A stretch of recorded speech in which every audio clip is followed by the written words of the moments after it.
as well.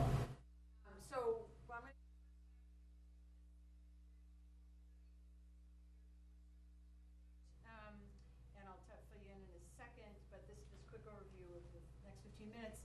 An overview of the Merrimack watershed, the natural watershed. It nests obviously within the Merrimack watershed and is a key tributary to the Merrimack. An overview of Bolton's watersheds, you have 5, and benefits of river buffers, sort of the latest science on river buffers, and then what the town could do and how we might be able to help. So this project really came about. The Forest Service did this report in 2009 documenting that the Merrimack is the most threatened watershed in the country due to what it used to be the top 10 most polluted river in the country in the 70s. That's when we got started 40 years ago this year. But now it's also the most threatened because of loss of private forested land, primarily in southern New Hampshire. And the problem is that when we lose this forested land, 75% of this watershed was forested. When we lose this private forested land, it impacts the water quality. So we're 4th most impacted in the nation in terms of impacts to water quality, and 7th to species at risk. So the forests really matter because the forests clean up absorb the pollution as it runs over the forested land, and it really matters. So our goal is to try to, what we've done is to look at 143 of the Huck 12s. The Merrimack watershed is a Huck 6 scale subbasin for the Gulf of Maine. There's 143 Huck 12s here, and we've scored all of them to identify the top most important subwatersheds that make a big difference in water quality and wildlife. And your watershed is one of them. That's why we're here. And scored, can I ask questions? Yes, absolutely. So scored based on what criteria? Well, okay, so scored based on a number of criteria. What we're trying to do is identify places where we could make the greatest impact on water quality. So we looked at, for example, so in a way, like Goldilocks and the Three Bears, we were trying to find sort of the middle level oatmeal, because we don't want to preserve entirely the most pristine that aren't impacted, that won't benefit from addressing river buffer protection. So we're trying to identify those that could help this problem that the Forest Service identified. So we scored, for example, areas with 303D impaired segments, but only impaired for phosphorus, nitrogen, or E. coli, because this approach won't work for heavy metals. So we're trying to identify places where sheet runoff that would help for riparian protection. So 303D, we modeled the phosphorus and nitrogen with Sparrow modeling, so that was another score. We looked at cold water fishes, so the Eastern Brook Trout Joint Venture, we have data on cold water fishes. We also actually have really nice occupancy models for brook trout, for cold water fishes from Conte Fish Labs, so that we overlaid those. We have TNC's freshwater resilience. We have U.S. Forest Service private forest importance. I could send you the score if you'd like to see it. So it sums up all of these, and this watershed didn't come up the most. The most important for all of the Merrimack is actually the south branch of the Piscataquag in New Hampshire. But for Massachusetts, these 3 subwatersheds that we have here, really in the National River, are really important. So that's part of it. So we looked at outstanding water designation in Massachusetts, New Hampshire, and the number of endangered species, threatened and endangered species. So all of those factors were folded into the score. So the project is designed to identify where we want to restore river buffers with the help of municipalities and private landowners, and also where we can protect. So if we can identify lands that we might be able to help on land acquisition, we don't have the money for. We own land ourselves, but 65 acres, but we can help write grants, we can help move forward on land protection. So that's the gist of the project, and the point of this presentation is that really the latest science, actually there was a stormwater presentation I was kind of dismayed, Mass Rivers Alliance was sending around on stormwater, and it used the older values. From the 1970s, people thought that 10% was sort of the cutoff at where you would really see impacts to impervious surface. But now the science shows you really the threshold is much lower than that. So for me, I go for 5 to 7. The Nature Conservancy, I used to be Director of Conservation Science with the Nature Conservancy. They're going to cut off at 8. So but anyway, it's on that order, and I'll show you the data for that. So the point is that river health, water quality are degraded when you get to impervious cover above those ranges. The cheapest way to address this is with buffers. So the Trust for Public Land has this documentation. Every dollar spent on conservation, towns save $27 in water treatment costs because you don't have to clean up the water if you do it that way. Actually, I have had people say, for example, the Lower Merrimack River Local Advisory Commission asked me, why care about stormwater if you have BMPs, you have the permits, you're doing all of that? Why isn't that enough? But it's not enough because that only gets at some of the problems of stormwater. It doesn't get at all the problems of stormwater. And so we're doing this presentation to identify maybe towns that are interested in being part of this and how we might be able to help. So that's the Merrimack sub-basin as a whole. At the Huck 6 level, the Nashua River falls within it.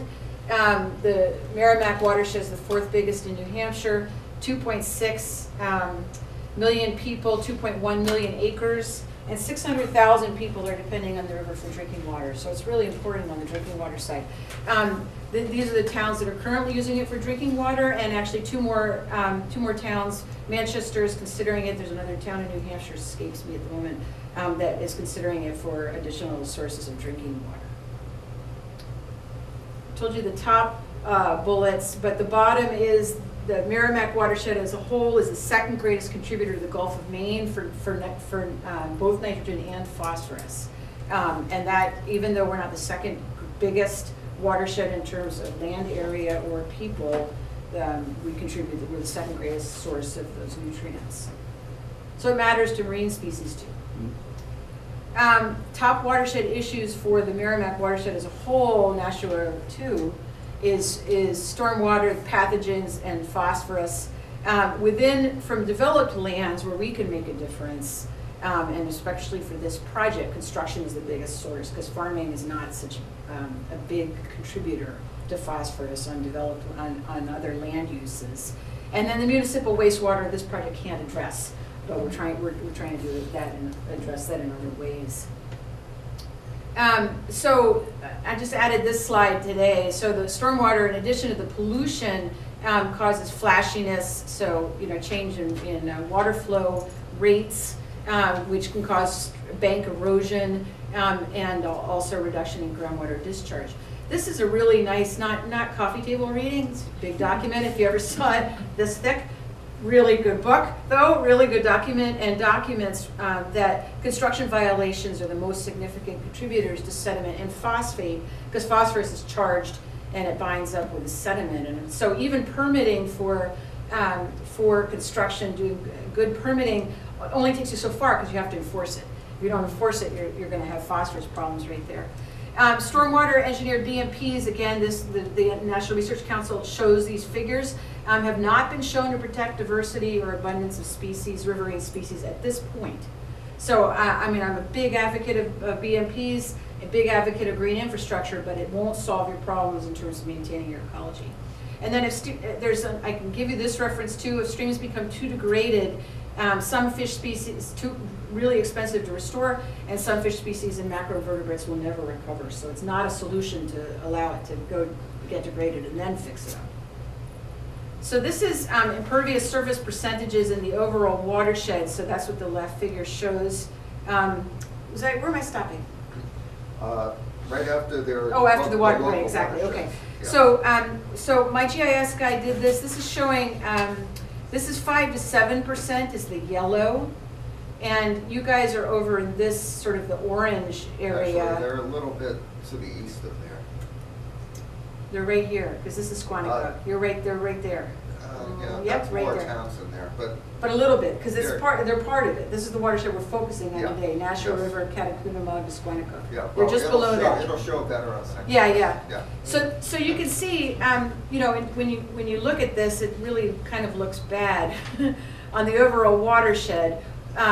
There is the next figure, the next slide. I'll show you some data on river buffers and why that matters. But this shows you, here's your watershed here in terms of river buffers. So you're in this 5 to 7% range of impervious surface for this particular watershed. Sure. Well, as of 2011. Yeah, as of 2011, correct. So those figures are probably underestimating the amount of the percent of impervious surface. This is a really nice paper that basically documents the impacts to, it looks at different scales. It looks at a watershed scale, it looks at a river buffer scale, 100 meters on either side, so 300 feet on either side. And then it looks at a local 5 to 6 kilometer scale right around where they were testing for the West River in New Haven, outside of New Haven. But this is looking at the impacts to water quality. These two graphs here are pollution-sensitive macroinvertebrates. These are pollution-insensitive macroinvertebrates. And this is fish habitat quality.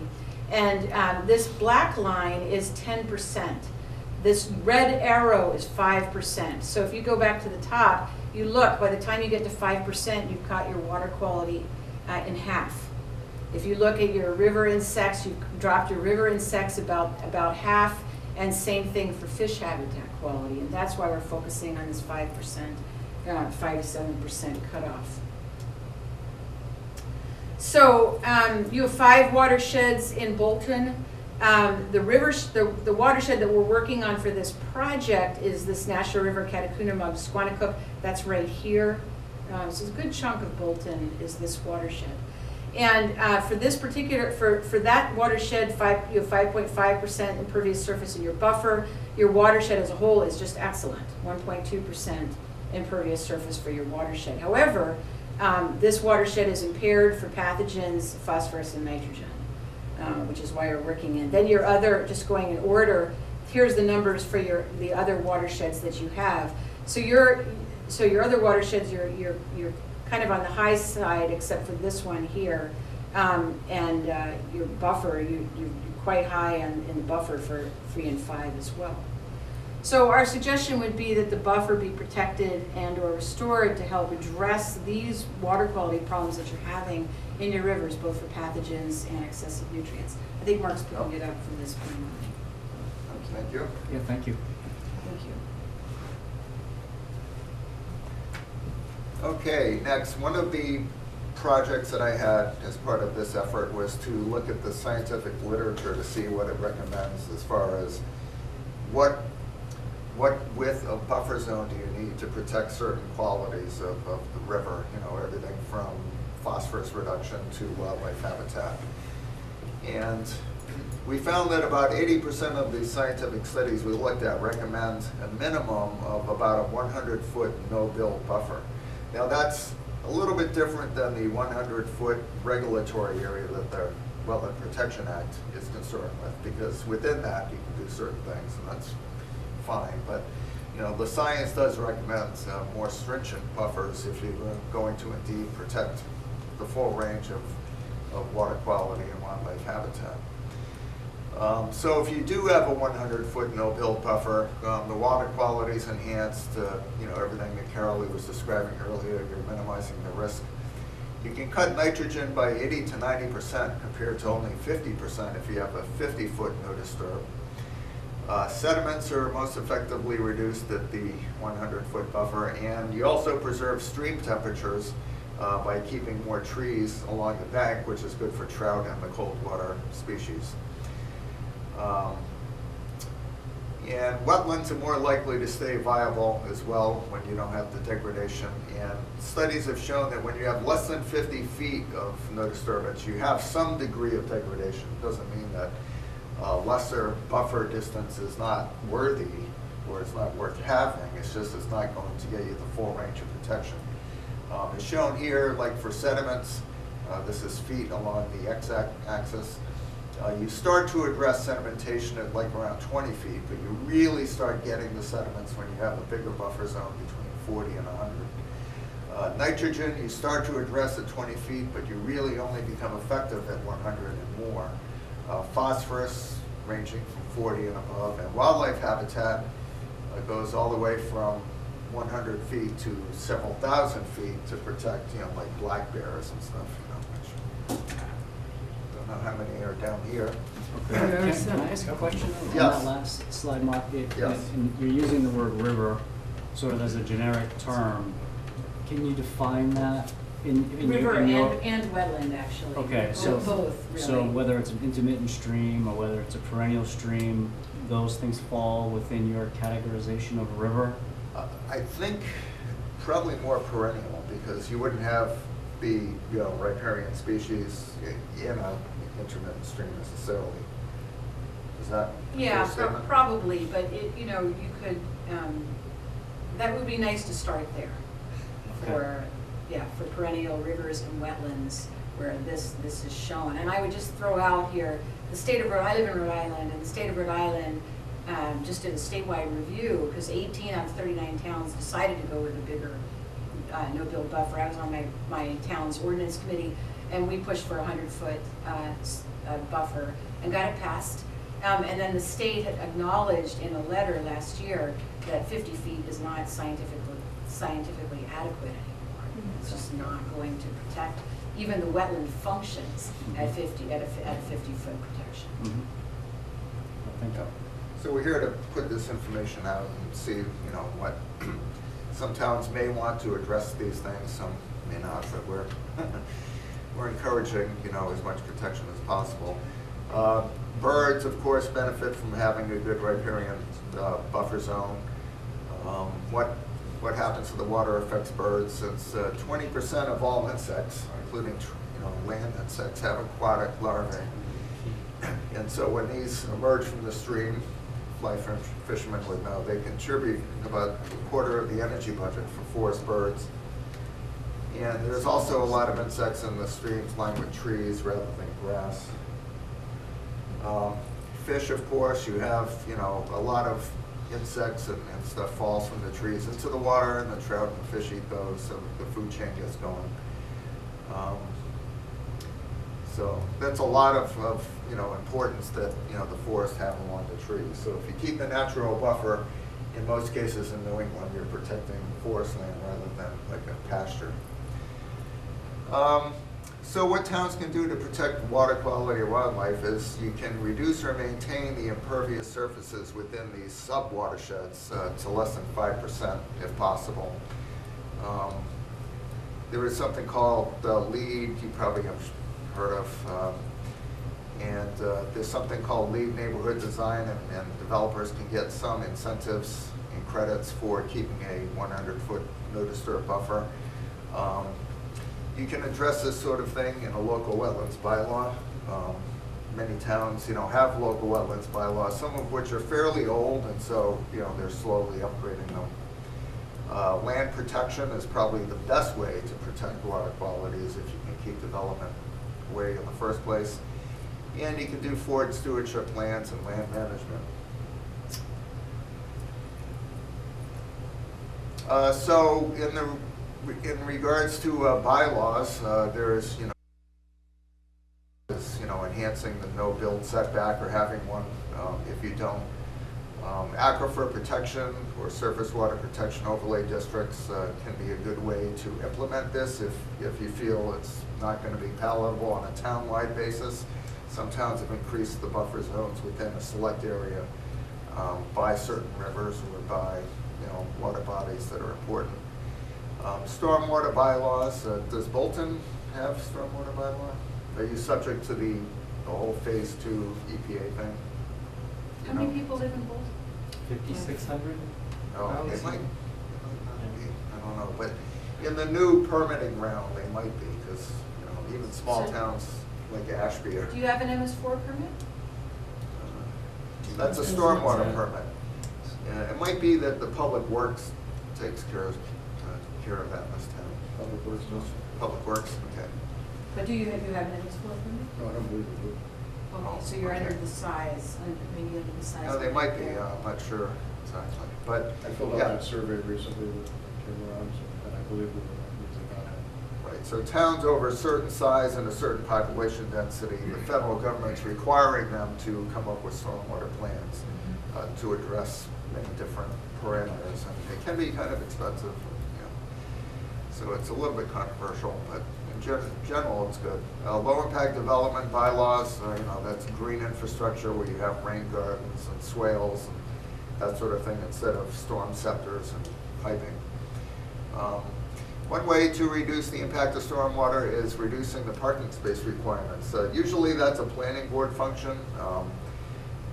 Back in the old days, they required a lot more parking than is often required. You know, they build the big box store parking lots for Christmas, not for July 4th. So you end up with a lot of pavement that you don't need. That goes in general, not just for these big stores. But I just want to throw out there that one thing we tried in our town and which worked was just a floor, so that you have the requirement, of 1,000 of 4 parking spaces per 1,000 square feet. But if the developer feels that they don't need that much parking, you give them the option to lower their parking. And even Lowe's, their parking space requirements vary from 2.8 in Florida on up, so you can really vary the number of parking spaces, even for the big box. Yeah, sure. We don't have a supermarket in Bolton, right? Yeah, we don't have a big box. Okay. That's stores. too bad you don't have a supermarket, but. Yeah, no. All right, you have The some biggest small box we ones. have, I think, has maybe 6 parking spaces. Oh, okay. Yeah. One thing that'll be on the next slide is this sort of a program. It's like an Excel spreadsheet where towns can set the amount of impervious area that they want in a certain zoning district. It could be business, highway, local, commercial, manufacturing, rural, agriculture, whatever. And you have the acres that are impervious and the percentage that you want to achieve. And so you can mess with these numbers to try to see where development can go to keep your overall level of impervious surface. Right, so we did this with University of Rhode Island, and what's nice about it is it gives flexibility to a town. My town's only 10,000, and we didn't think we would get a big box either, but we did. And we didn't have the bylaws in place to restrict it. So a cautionary note. But anyway, this particular example gives planners the flexibility. You can tweak the numbers. Let's say you want to keep a business highway percent impervious surface up high enough to allow development there, but you fix your watershed percent impervious surface, and then you can tweak the numbers around so that you can adjust your impervious cover by zone. Right. Which just gives a lot Makes more sense. control and still achieves the same goal in the end. Right, so the business zones, of course, would have more, and the residential could have less, and overall, they would still achieve the goal of 6.7% in this case. And one thing that towns might be concerned with before they do anything with bylaws is, well, are we going to get challenged? But I'm sure you've been told too when you go to the MAC conferences that as long as your bylaws are based in solid science and they're fairly implemented and all that, usually towns prevail when they increase their standards. So when there was a review of 300 court cases that have to do with this sort of issue, most of them prevailed. Only 13% of the plaintiffs succeeded. So as long as you're very careful and you look to see what has been past legal muster in Massachusetts in the past, you're probably in very good shape. And so basically, I know we covered a lot in this presentation in a relatively short time, but there are 2 main aspects of this project. One is the regulatory aspect. I'm a town planner by trade, so that's sort of my piece, which is if the Town of Bolton Conservation Commission decides to, we can offer assistance with helping to write or upgrade or whatever, improve the local wetlands bylaw and go through that process to address some of these things. And there's also a piece that has to go with land acquisition within the pertinent sub-watersheds that Carolee showed that are within Bolton itself. There's a project to help towns identify those sites and to plant, in the cases where you've had already degradation and some loss of trees along the streams, to do some tree planting and some direct work to try to enhance the buffers physically with shovel in the ground sort of projects. And that's something that we're also involved with. So there are the 2 pieces that are complementary. So, you know, if you decide to work with us, we can, you know, hold meetings, public meetings, and, you know, give presentations to local boards, not just, you know, conservation, but planning, selectmen, if so desired. And we can provide information on bylaws and the science and stormwater regulations and the best practices. And that leads me to this handout which we prepared, which goes through some of the scientific literature on buffer zones and also describes what other towns in the region are doing, so you can have a point of comparison.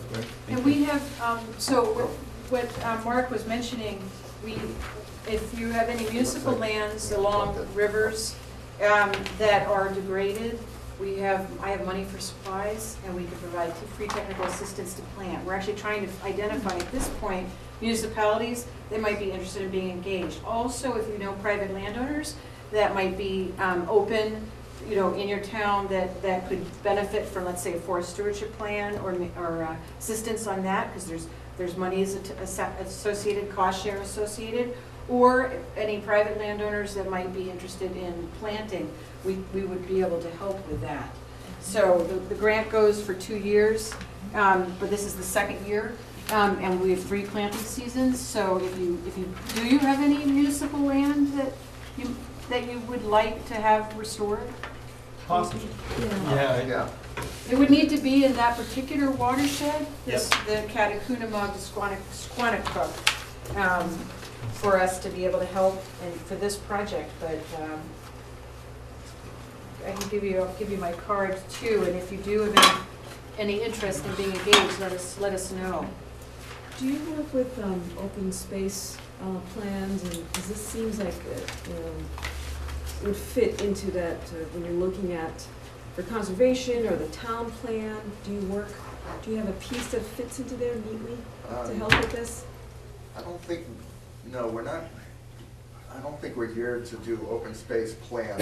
Not that you would do the open Oh. space plan, but that Yeah. it looks at so many variables in a town Right. that Yeah. this piece seems like it would fit into one of the compartments. Yeah, it could, and we could, you know. You mean see, part of your land use plan, your When your you're master looking at, plan? yeah, when you're looking at all of it, it seems like this would be Yeah, one of the areas too, that would overlap. yeah, it could. Certainly the identification of some of the potential True. restoration I sites mean- would fit in with a open space planning effort. I mean, we'd be happy to provide the GIS layers if you guys are in, what is your time frame on, are you updating your master We are, plan? yeah, this year. We're just about to start that, and so, we're really just about to start, so within a couple of weeks, this will be one of the variables that we could look at. I can send, who should I send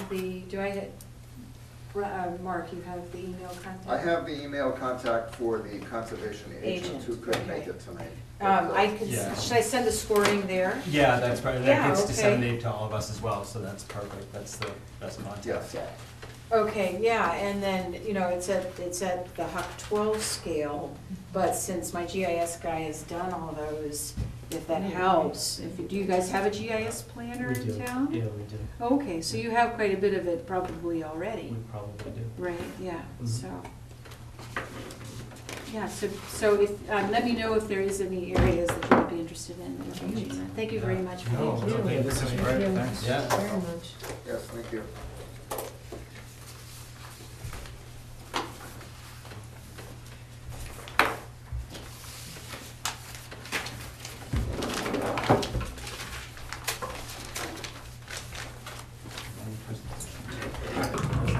So, throw the lights back on.